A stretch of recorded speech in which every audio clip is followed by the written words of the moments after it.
আমাদের প্রধান উপদেষ্টা মহোদয় এবং পিএসসি চেয়ারম্যান স্যারের কাছে আমি উপস্থাপন করতে চাই।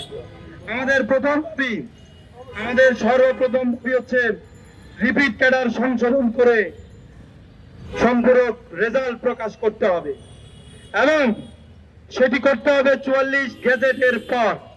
44তম বিসিএস গেজেট প্রকাশের পর 45তম বিসিএস সম্পূরক ফলাফল প্রকাশ করতে হবে। দ্বিতীয় দাবি, আমাদের যে পদ অধিযাচনের মাধ্যমে নন ক্যাডার পদ বৃদ্ধি করতে হবে।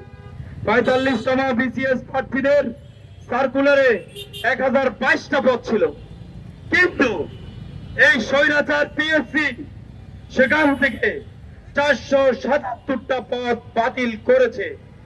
পরবর্তীতে আমরা কি পেলাম? মাত্র 545 জন নন ক্যাডার সুপারিশ প্রাপ্ত হয়েছে।